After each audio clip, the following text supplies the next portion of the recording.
What I'm about to say might make you uncomfortable, because somewhere deep down, you already feel it. There's a presence entering your life, unexpected, unfamiliar, and it's not just attraction.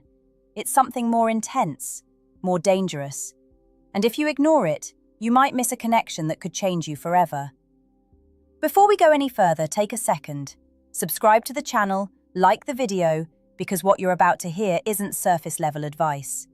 This is the kind of truth most people only realize when it's already too late. You've lived long enough to believe you understand love.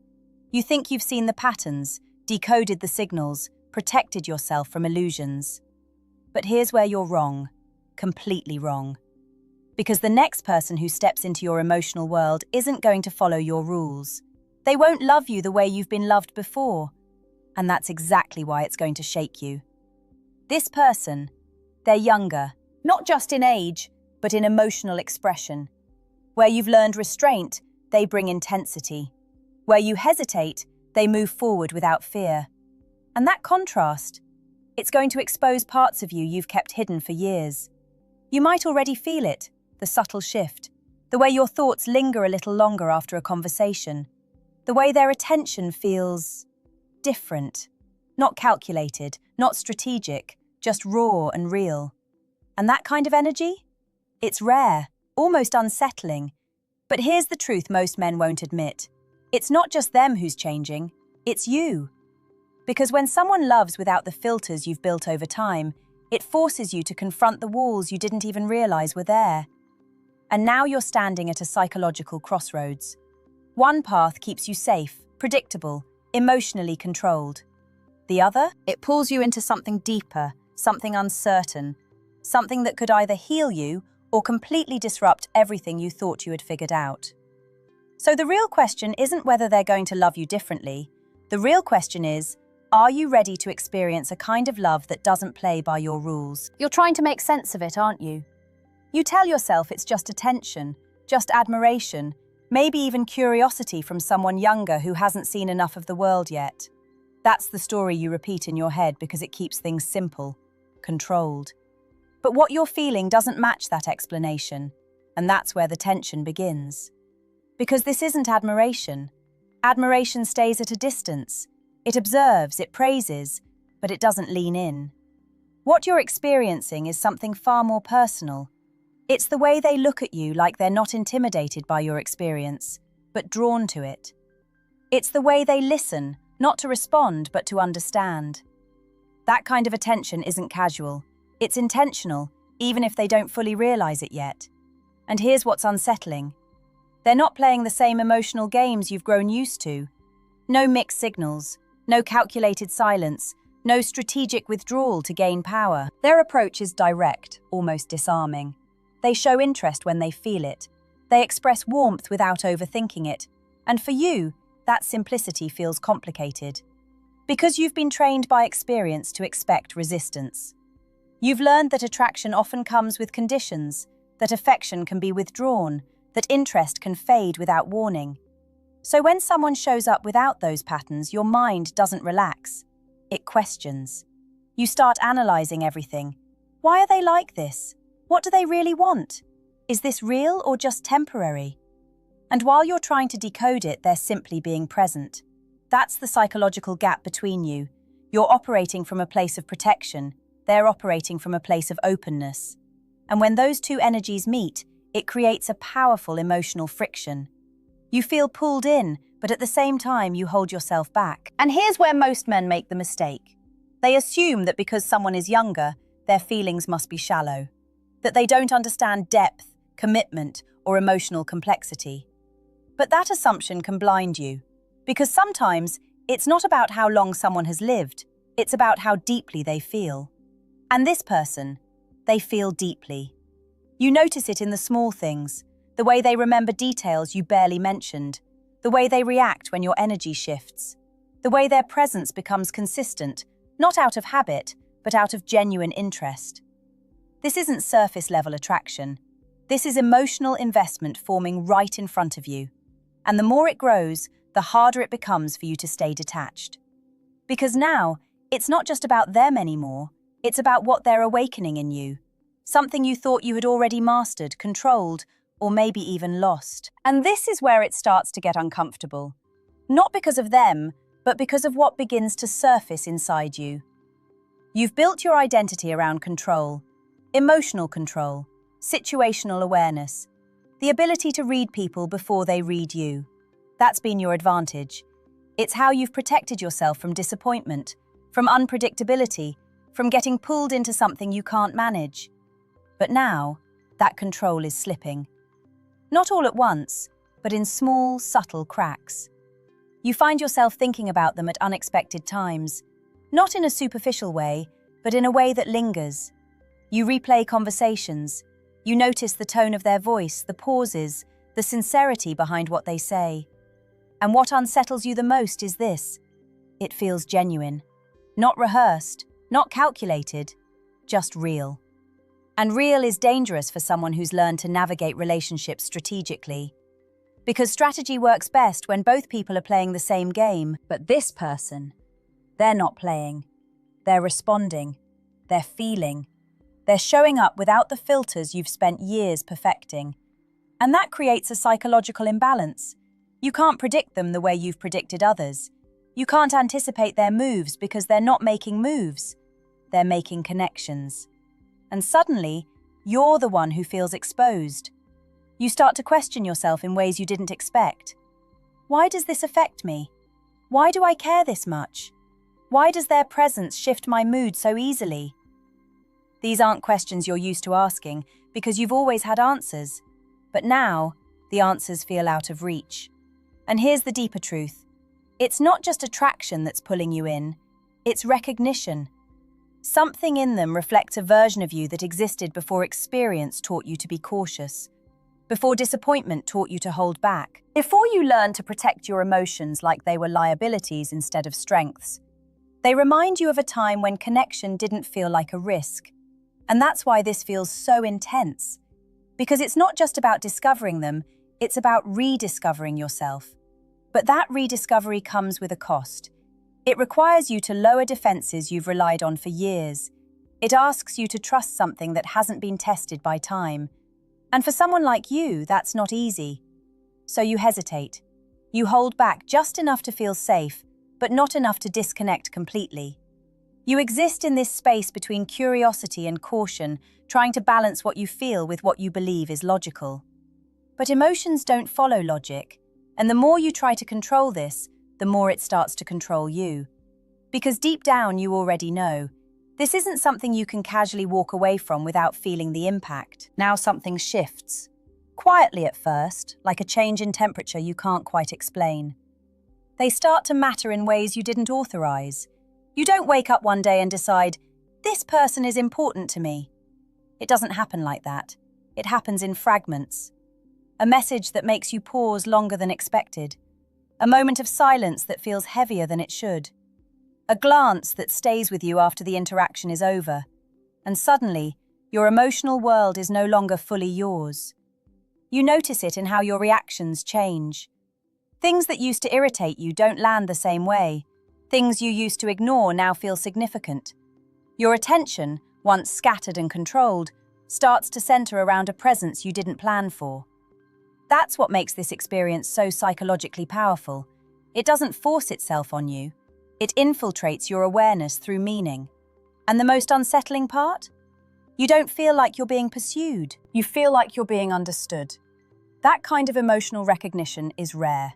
Most people are seen in fragments, roles, labels, expectations. But this feels like someone is responding to you as a whole person, not just the version you present to the world. And when someone looks at you like that, it creates internal conflict. Because part of you wants to lean into it, and another part of you starts building resistance. You begin to question timing, you question logic, you question age, experience, stability, all the things you've been taught to value in connection. But beneath those questions, something deeper is happening.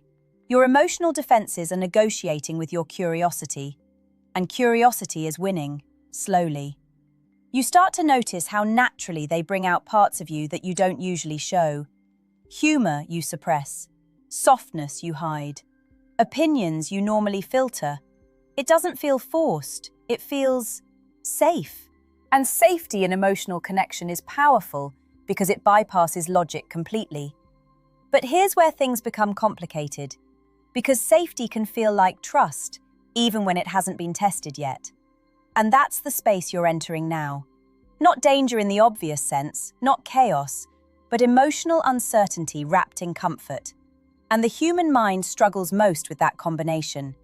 You want clarity, but what you're getting is emotional ambiguity. You want control, but what you're feeling is subtle surrender.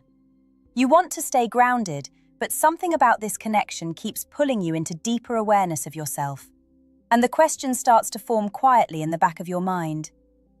Am I observing this connection, or am I already inside it? At this point, something changes in your behavior that you might not even notice immediately.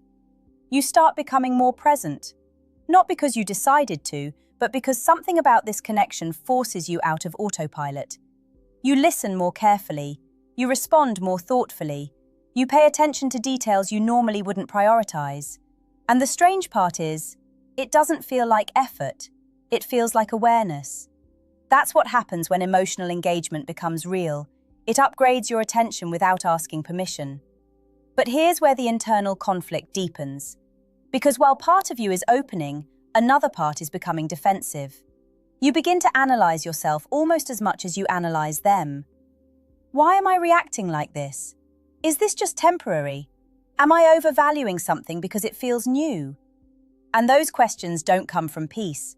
They come from uncertainty trying to restore control. But control doesn't return easily once emotional curiosity has been activated, especially when the other person isn't pushing, forcing, or demanding anything from you.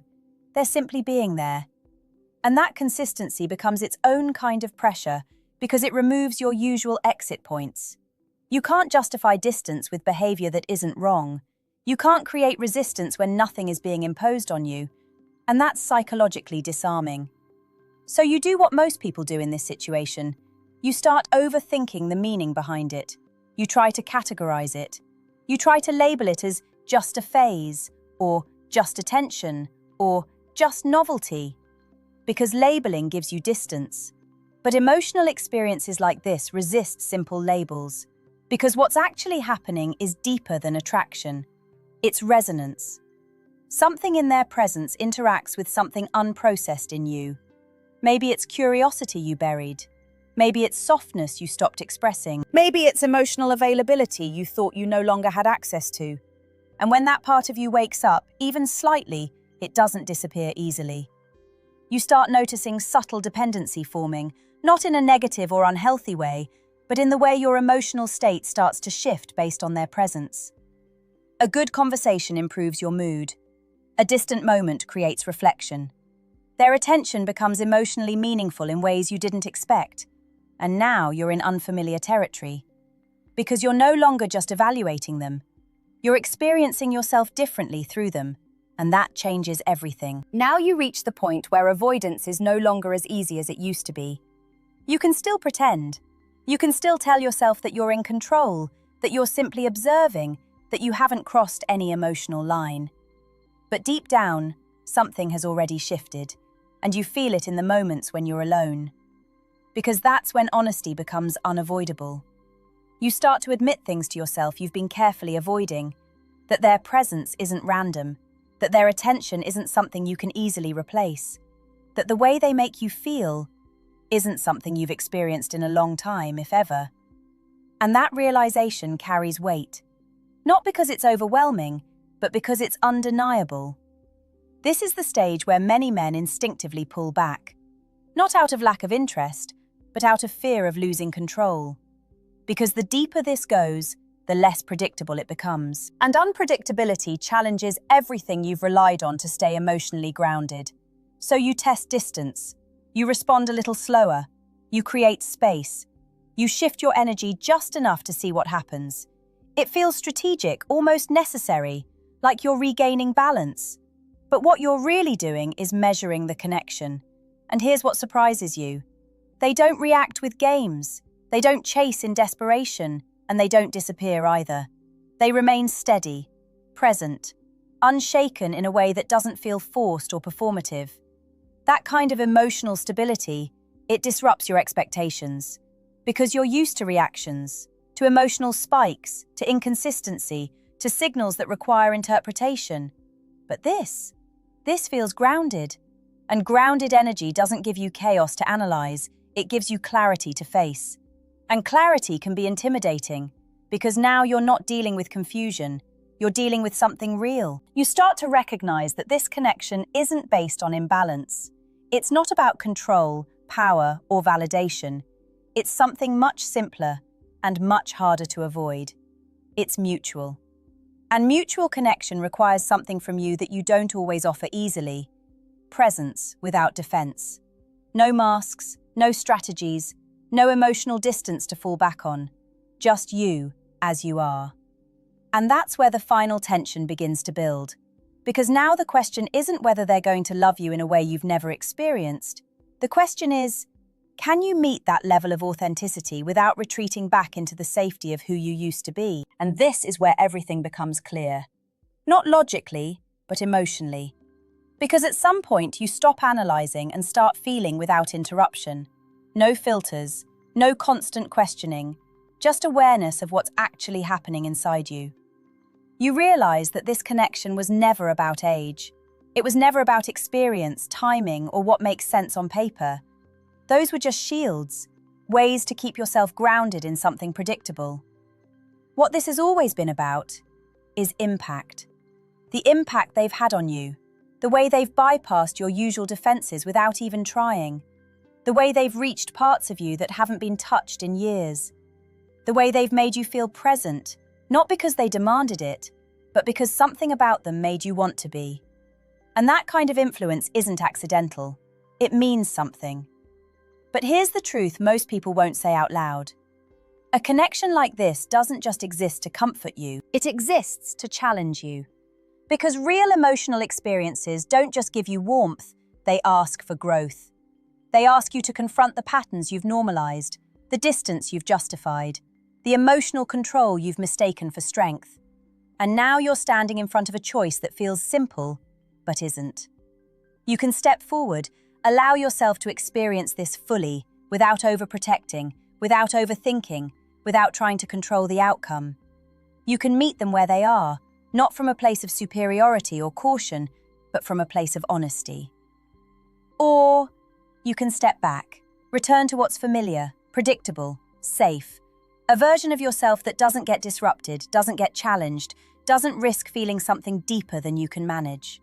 Both paths have consequences. One keeps your identity intact, the other transforms it. And transformation is uncomfortable. But here's what you already know, even if you haven't admitted it yet. People don't come into your life like this by accident. They arrive when something in you is ready to change. So the real question isn't whether this younger person is about to love you in a way you've never experienced. The real question is, are you willing to become someone who can receive it?